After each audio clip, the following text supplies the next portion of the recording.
তৃণমূলের পক্ষ থেকে সেখানকার যারা কর্মচারী সেখানকার যারা অধ্যাপক রয়েছে তারা বেকার হয়ে গেছে।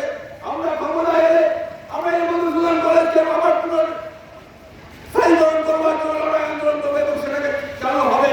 আমরা বলেছি আমাদের কোচবিহার জেলার যে শিল্প তালুক রয়েছে তৃণমূলের দলীয় অঞ্চলের স্বচ্ছতায় সেই শিল্প তালুক রুগ্ন অবস্থায় রয়েছে, সেই শিল্প তালুককে আবার পুনরায় পুনর্জীবিত করা হবে। আমরা বলেছি আমাদের উত্তরবঙ্গ রাষ্ট্রীয় পরিবহন বেসরকারি প্রকরণের দিকে চলে যাচ্ছে। দিনের পর থেকে সেখানে স্থায়ী কর্মচারী নেই, সমস্ত অস্থায়ী কর্মচারী যাদের বেতন 6,000, 8,000, 10,000 টাকা বিনিময়ে এই পরিবহনকে পরিচালনা করা হচ্ছে, সেখানে স্থায়ী কর্মচারী নেই।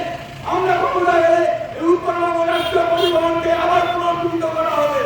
আমরা বলেছি আপনাদের কাছে প্রতিদিনের শহরে যান প্রত্যেকটা মানুষ নিজেদের প্রতিদিনের কাজের রুটি রোজগারের দাঁড়িয়ে বিভিন্ন কারণে যারা সড়ক শহরে আমাদের যেতে হয়।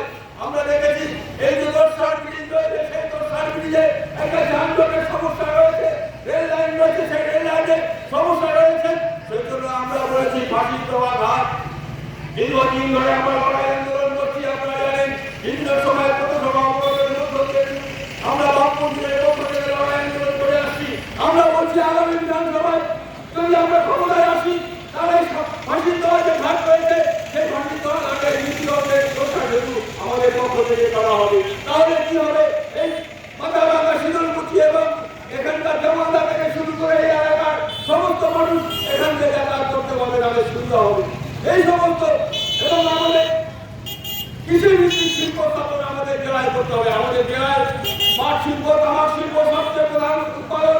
আলু আমাদের উৎপাদনের ক্ষেত্রে একটা বিশেষ ভূমিকা কোচবিহার জেলায় রয়েছে। সেই জায়গায় আমরা কি দেখলাম, প্রাকৃতিক দুর্যোগে এখানকার কৃষকের আলু চাষ যারা করেছে, এখানকার পাট তামাক যারা উৎপাদন করেছে, যারা ভুট্টা উৎপাদন করেছে, তাদের কি অবস্থা।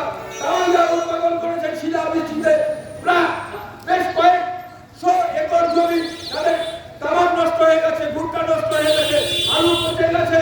এই অবস্থার মধ্য দিয়ে আমরা আমাদের এখানকার মহকুমা শাসনের কাছে দৃষ্টি আকর্ষণ করেছি যে এই মহকুমার মধ্যে যে সমস্ত আলু কৃষক রয়েছে, এখানকার যারা তামাক চাষ করেছে তাদের রয়েছে, তাদের ভর্তুকির ব্যবস্থা করুন। আজকে সরকারের পক্ষ থেকে তার কোন রকম কর্মবাদ নেই, তার কোনো ব্যবস্থা করা হয়নি। আজকে যারা ক্ষমতায় রয়েছে সেই শাসক দলের পক্ষ থেকে এই সমস্ত যে প্রাকৃতিক তাৎক্ষণিক যে দুর্যোগ ঘটে, তার যে ক্ষয়ক্ষতি হয়, তার যে ব্যবস্থা পাওয়া দরকার আমাদের শাসক দলের পক্ষ থেকে বা আজকে কেন্দ্রের বিজেপি সরকারের পক্ষ থেকে কোন রকম ব্যবস্থা করা হয় না। একমাত্র বামপন্থী সিপিআইএম যারা আমরা ট্রেড ইউনিয়ন করি, মাঠের ময়দানে লড়াই করি সমাজের মানুষের সাথে। তাই বন্ধুগণ, আমার বক্তব্য দীর্ঘায়িত করবো না। নির্বাচন আধিকারী যে সমস্ত নিয়ম শৃঙ্খলা রয়েছে সেই সীমাবদ্ধতাকে রেখে আমাদের আজকে এখানে 1 ঘন্টার কর্মসূচি রয়েছে, সেই সময়ের মধ্যে আমাদের কাজ শেষ করতে হবে।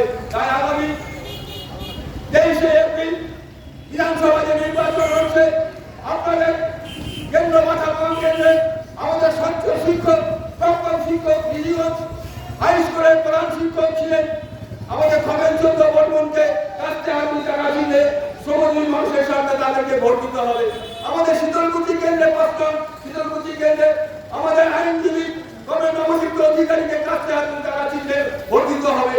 এই কারণে সমগ্র মানুষের প্রতিনিধি পশ্চিমবাংলার বিধানসভায় পাঠাতে হবে, যাতে শ্রমিক, কৃষক, মেহনতি মানুষের সাথে কথা বলার জন্য যে অধিকার, যে অর্জন 8 ঘন্টার কাজের বিনিময়ের অধিকার, সেটাকে অক্ষুণ্ণ রাখতে হবে। শ্রমজীবী মানুষের সাথে তাদের ছেলে মেয়েদের শিক্ষা থেকে স্বাস্থ্য পরিষেবা বজায় রাখবার জন্য এই সমস্ত মানুষের সাথে লড়াই করার ভূমিকা একমাত্র বামপন্থীরাই গ্রহণ করে থাকে। তাদের সাথে সকলকে বলবো আগামী দিনে কাজটা আপনি টাকা চিনে ভোট দিয়ে জয়যুক্ত করবেন। এই কয়েকটি কথা বলে সবাইকে নমস্কার, ধন্যবাদ জানিয়ে আমার সংক্ষিপ্ত বক্তব্য এখানে শেষ করছি। ইনকলাব জিন্দাবাদ, সিআইটিউ জিন্দাবাদ।